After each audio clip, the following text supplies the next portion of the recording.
Welcome everyone to Beer, Bourbon, and Games. I am your host, Chris, and today we are going to do a review for the brand new Raney Cellars Brewing.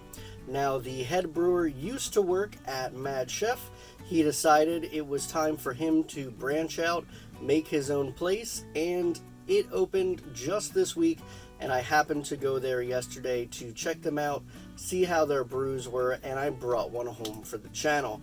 So I must say congratulations, Sean, for your brand new place. It is absolutely beautiful inside, and you have a great selection of beers, so I wish you the best of luck overall. With that all said, we are going to take a look at one of their staples, which is the Crushtime Kolsch. Say that a few times fast, it's a tongue twister. It's very hard nowadays to find a place that has a Kolsch, a Pilsner, a lager, anything like that on full time. With the IPA craze in full effect, everyone just seems to litter their board with nothing but they've got 10 taps, 8 or 9 of them are IPAs. This place has a very good variety. They had a Kolsch, they had some IPAs, they had some sours, so overall, right off the bat, I'd say they're doing some stuff right there with variety. A lot of people don't want to go there and just try nothing but IPAs, so it's really cool to see a good variety and a mix of both East, West Coast, sours, kettle sours, all that stuff together. And I was told that the Kolsch is going to be a staple of the brewery. It should be a flagship that's there all the time, so that is good news. They didn't have their Crowler cans in yet, but they will be getting them, so I decided to fill my Mad Chef growler here instead with the Crushtime Kolsch. So we are going to review that on the channel. It comes in at 4.4%, so it is extremely crushable. That is a very good thing. You want a good, refreshing summer Kolsch, something to drink that's not going to weigh you down overall. So let's get into it and see if it is any good.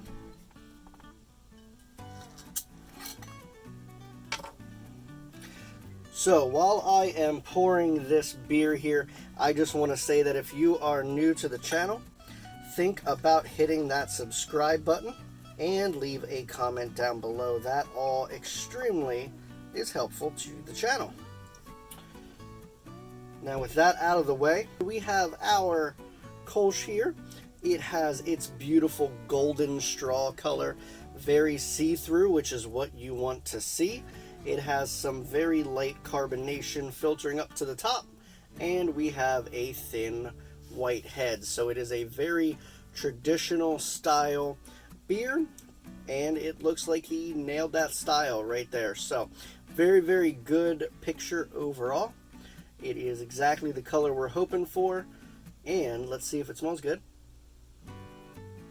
It has that very good hop smell going on.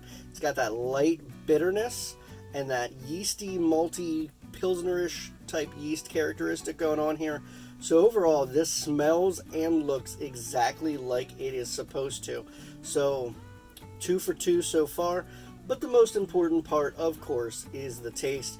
I wouldn't let you down and rate a beer without doing that. So let's jump right into it and see how the beer tastes. Crisp, clean, very nice carbonation on the mouthfeel. Light carbonation bubbles.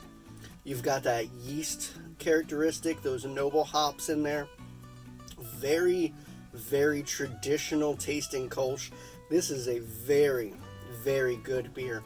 You've got that light bitterness from those hops coming out. It's clean, no metal tastes. It's just a very, very refreshing beer. Very true to the style. It's got that nice carbonation still kicking in. I love this beer. Now, at 4.4%, I can say this one's going to be dangerous. It's very clean, very refreshing, and you don't feel like you drank as much as you had. But thankfully, since it's not a heavy IPA, you shouldn't get that bloat that you would with some of those New Englands, ones that have all the lactose and all the sugar and all those extra ingredients.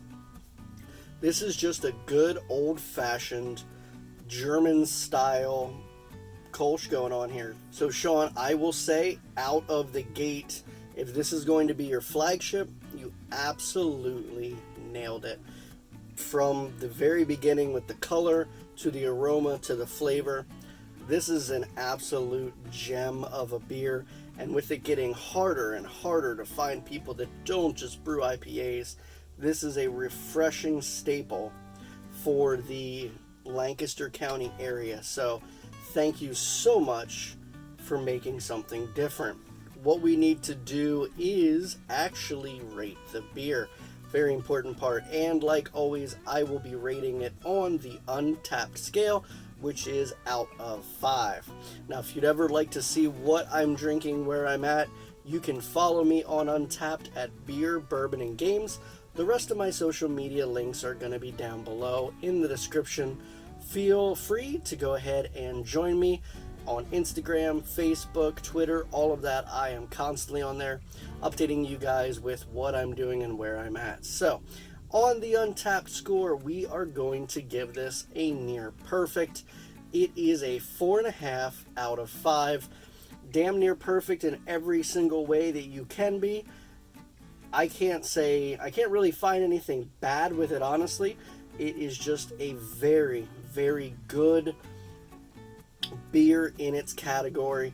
Just such a good example of what a good, clean Kolsch should be. I would like to congratulate both of you guys. You have an absolutely fantastic place out there. Your beers are great, and from just talking to you, you're absolutely awesome people. I wish you guys the best overall, and please continue to make awesome beer like this. That is all I am asking. If you do, you will have continued success in the Millersville area. A lot of thirsty college people out there. So, remember guys, this beer's not going to drink itself, thankfully. I'm going to have to help it.